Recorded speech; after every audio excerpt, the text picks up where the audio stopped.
Muy buenos días, queridos amigos y amigas del 10º Congreso Colombiano de Hospitales y Clínicas. Agradezco mucho al doctor Juan Carlos Giraldo que me haya invitado a compartir con ustedes un rato sobre las dimensiones éticas de la impresionante e importantísima labor que ustedes hacen.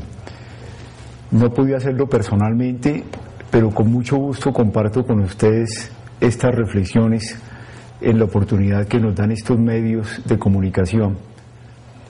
A mí me impresiona inmensamente el trabajo que ustedes hacen en todo el país. Sé que manejar clínicas y hospitales, llevarlas con rigor, posesionarlas en un escenario difícil de mercados, estar atento a la cantidad de situaciones en que los colocan a ustedes los pacientes, llevar a lo largo de las noches, de las presiones de las urgencias, de las exigencias de los seres humanos, lo que ustedes hacen es de todas maneras y siempre una labor encomiable, y la sociedad colombiana siempre estará muy agradecida con ustedes. Por otra parte, sé de los muchos esfuerzos profesionales, de años de preparación en los que muchos de ustedes se han sometido para poder prestar el servicio que hoy en día prestan al país.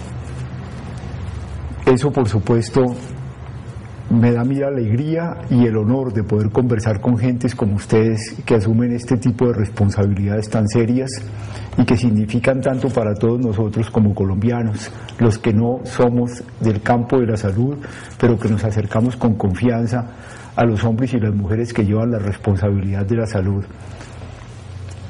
Tengo, sin embargo, que compartir con ustedes las preocupaciones que yo como colombiano encuentro frente a la inmensa responsabilidad que ustedes tienen. Yo, como ustedes, también he sido partícipe o he conocido de las preguntas que los colombianos nos hacemos sobre el servicio que prestan nuestros hospitales y clínicas. Yo conozco personalmente, por haber vivido en el campo durante 13 años en el Magdalena Medio, los enormes vacíos del campesino, sus infinitas dificultades para poder acceder a la salud, a veces en condiciones espantosas.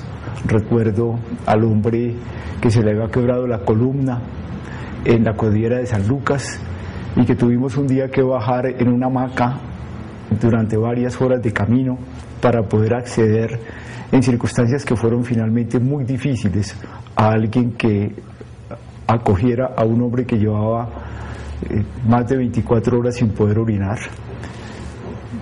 Recuerdo también el caso de los niños víctimas de las minas antipersonales, derramando sangre a borbotones por la explosión de la mina y tratando de buscar con el niño la posibilidad de ser recibido y salvado en circunstancias muy duras, en pequeñas posibilidades clínicas en la cordillera de San Lucas. Y he leído, como todos ustedes conocen, la historia de las personas que pasan de un hospital a otro, de esa especie de ruta de la muerte, de personas que no encuentran quienes las acojan.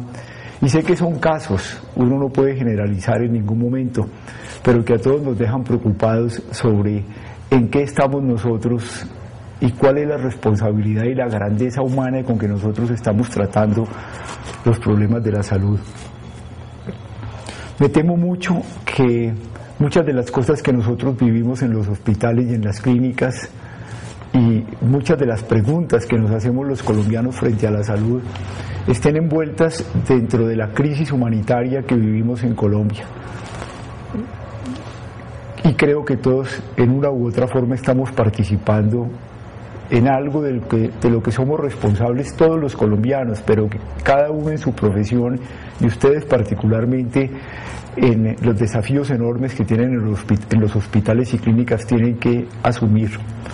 La crisis humanitaria se pone en evidencia por todas partes. Esta situación colombiana tan dura, que nos ha absorbido en odios, en rechazos, en exclusiones de unos a los otros,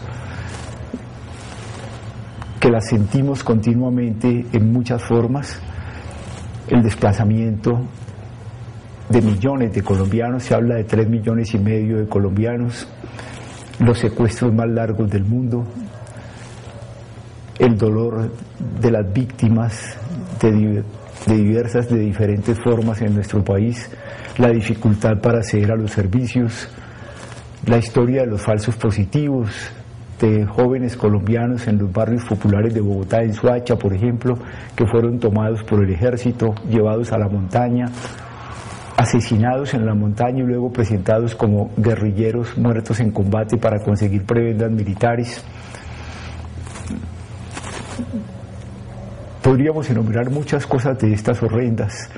Sabemos, por ejemplo, que en los últimos 10 años, por las declaraciones que han hecho los paramilitares, ellos han confesado 167.000 asesinatos.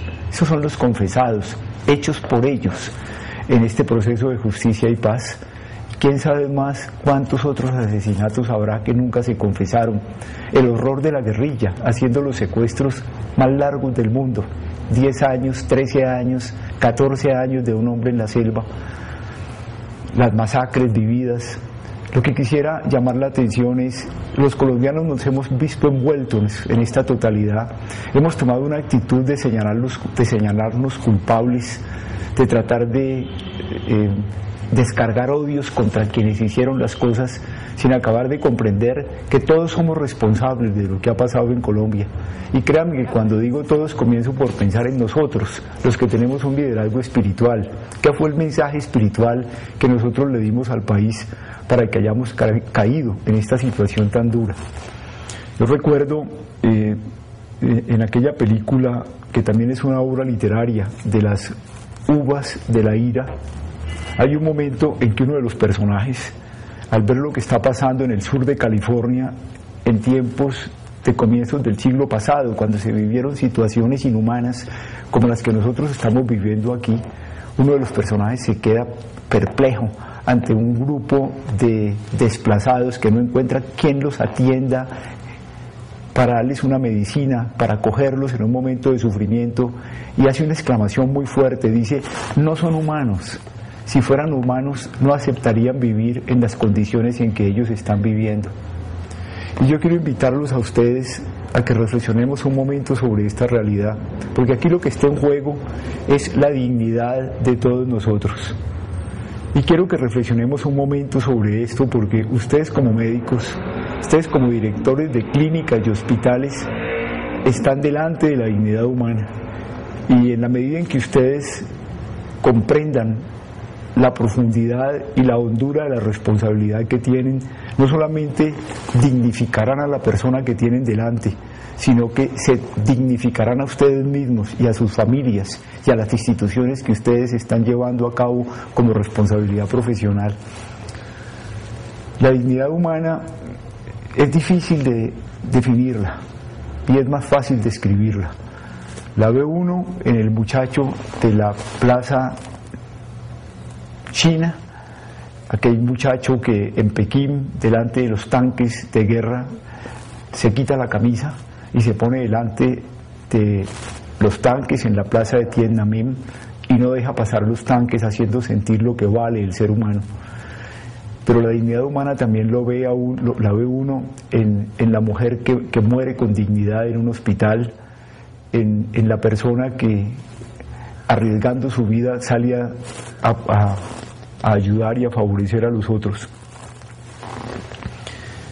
Fue justamente en el año de 1948, acababa de terminar la Segunda Guerra Mundial, se habían hecho las Naciones Unidas y se reunieron en París un grupo muy significativo de filósofos y teólogos, sociólogos, politólogos, para discutir las formas como iban entre todos a configurar un código de ética que fuera útil para toda la humanidad, que fuera comprensible para toda la humanidad, pero las dificultades eran enormes porque había socialistas, capitalistas, socialdemócratas, judíos, mahometanos, católicos, protestantes. No se podían poner de acuerdo en un principio que permitía, ateos, no se podían poner de acuerdo en un principio que pudiera permitir la construcción de una especie de código de comportamiento humano que definiera la manera como en adelante todos los países teníamos que tratarnos unos a otros para que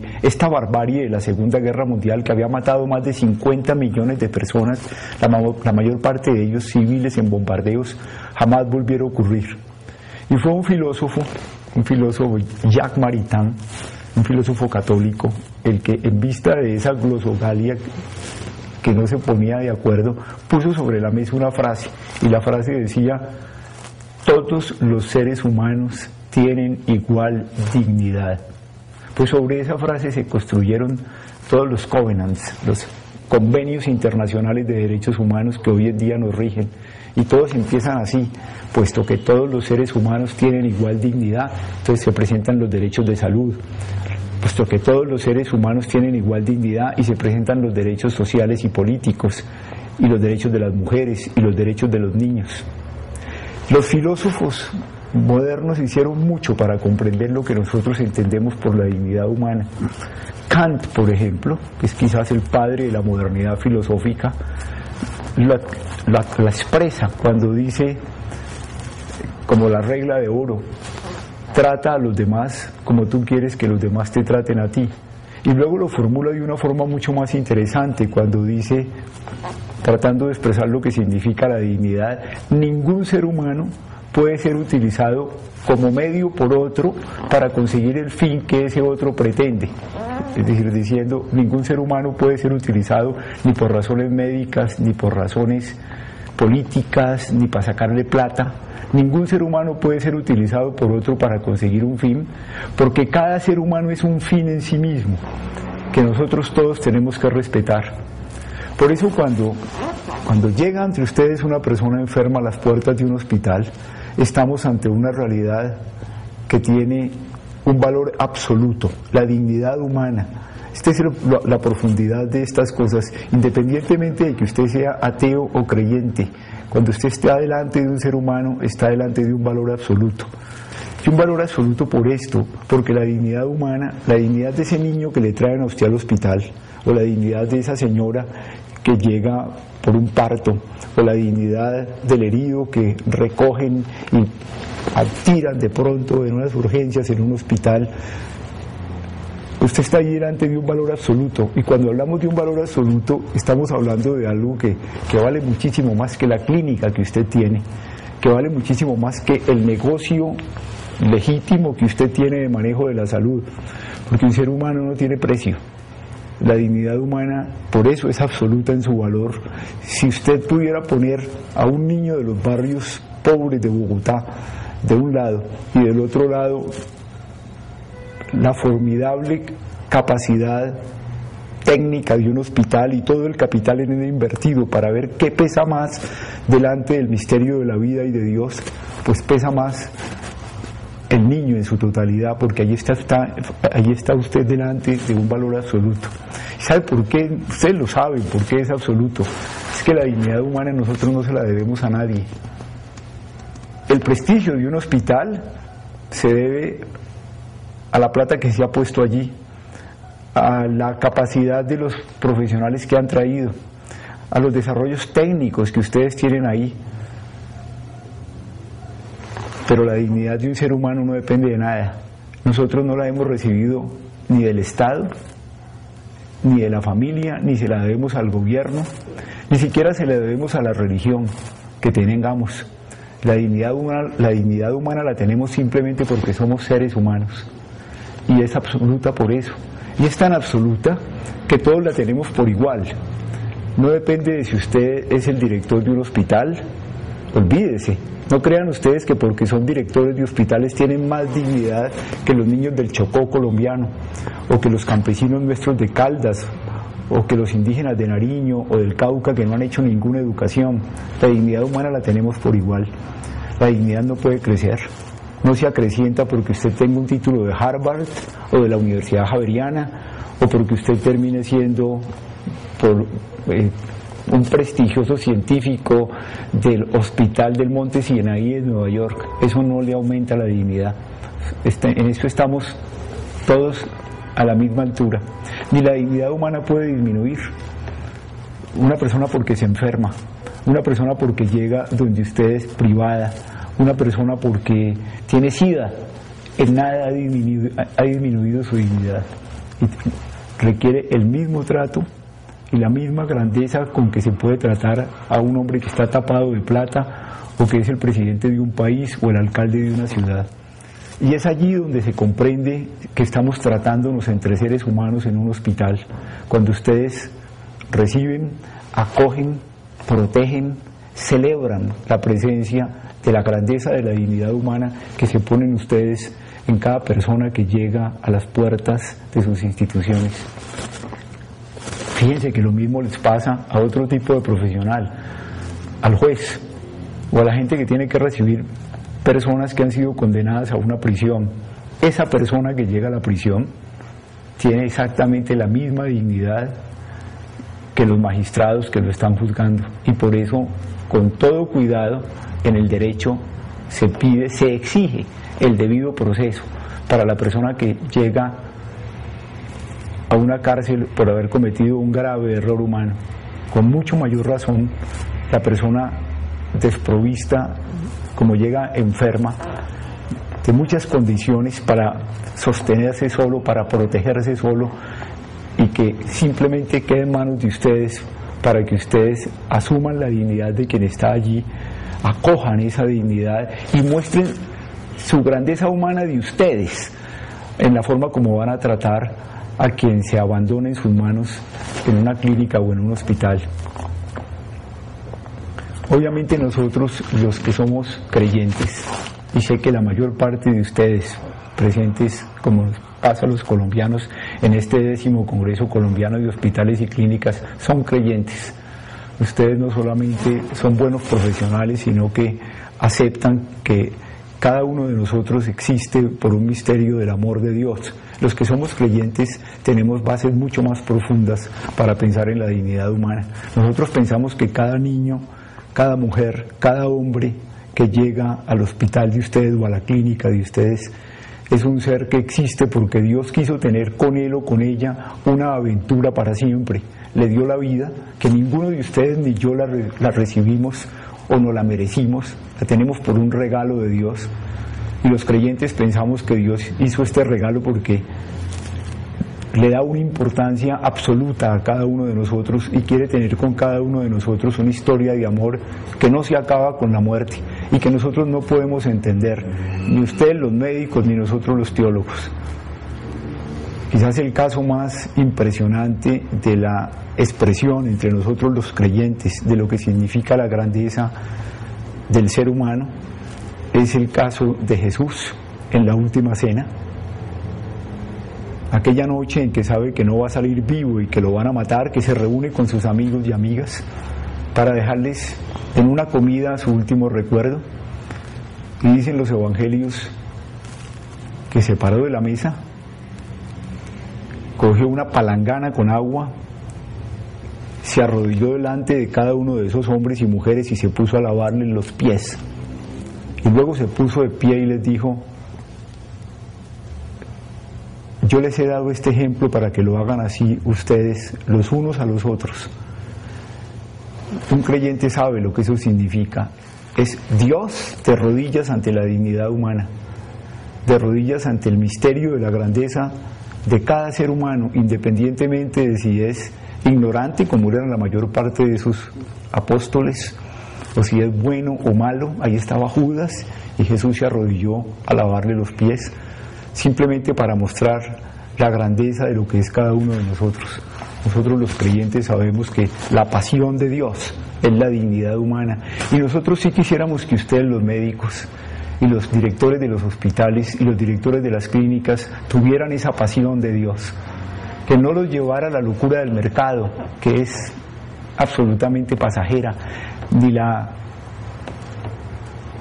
locura por hacer dinero de las gentes, que es una violación inmensa de la grandeza del ser humano, que no los llevara a ustedes la barbarie del director de un hospital que, al negarle a una persona, al no querer incurrir en los costos para poder salvar la vida de una persona, me decía a mí: tuve que hacerlo porque me obligó el mercado. Señores, el mercado no obliga a nadie, el mercado no es una norma ética. La ética está La ética profunda que tenemos que construir juntos entre todos nosotros se basa en la coherencia que nosotros tengamos, cada uno de ustedes, con la maravilla del ser humano que se pone en sus manos, en la consistencia que tengamos para tratar a cada persona como si fuera el único ser importante, existente en la vida cuando estamos en su presencia y tenemos nosotros nuestras responsabilidades profesionales. Les agradezco mucho el haber podido compartir con ustedes estas ideas. Estoy seguro que si ustedes avanzan en esa dirección, nos ayudarán a todos los colombianos, créanme, a todos los colombianos, a superar la crisis humanitaria en que nosotros vivimos. Que si esto se logra en la salud, si ustedes nos enseñan a tratar al ser humano como tiene que tratarse, ese sería el principio para que se acabe la destrucción del ser humano en todos los otros escenarios de nuestra vida colombiana, en la política, en el mundo de la justicia, en el mundo de las empresas, en el mundo de la educación. Qué bueno que ustedes empezaran y que ustedes nos mostraran que sí somos capaces de tratarnos como seres humanos en Colombia. Y créanme que para volver al mundo de lo religioso, nadie tiene en sus manos mejor que ustedes lo más sagrado que hay. Nada hay más sagrado que la persona humana. Es mucho más sagrado que lo que podemos hacer nosotros, los que manejamos las cuestiones religiosas. Después de todo, al final de la vida, si somos creyentes, la pregunta para todos ustedes no va a ser a cuántas ceremonias religiosas fueron, o si asistieron a misas, o si iban a la predicación de los pastores evangélicos, o si se confesaron, o si recitaron novenas. Las preguntas no van a ser religiosas. En el escenario del juicio final, como nos lo plantea el Evangelio de Mateo, la pregunta que nos hacen a todos es, o la afirmación que nos dicen a todos es: vengan benditos a ser felices para siempre, porque tuve hambre y me dieron de comer, estaba enfermo y se compadecieron de mí y me ayudaron, me acerqué a sus hospitales y ustedes me recibieron, tuve sed y me dieron de beber. Y dice por eso bellamente, y la gente que respetó la dignidad humana le dirá: pero Señor, ¿cuándo te vimos con hambre? ¿Cuándo te vimos enfermo? ¿Cuándo te vimos sin techo? Y el Señor les dirá: cada vez que lo hicieron con la persona que llegó ante ustedes, lo estaban haciendo conmigo. Ayúdennos a ustedes ayúdennos ustedes a nosotros en Colombia. Créanme que si ustedes lo hacen en los hospitales y en las clínicas, si el mundo de la salud en Colombia nos enseña la grandeza del ser humano, los colombianos volveremos a rescatar la única razón por la cual vale la vida vivir y el único fundamento del desarrollo de un país, los seres humanos, en una tierra y en un país. Muchas gracias y que este congreso tenga muchísimos resultados para todos nosotros.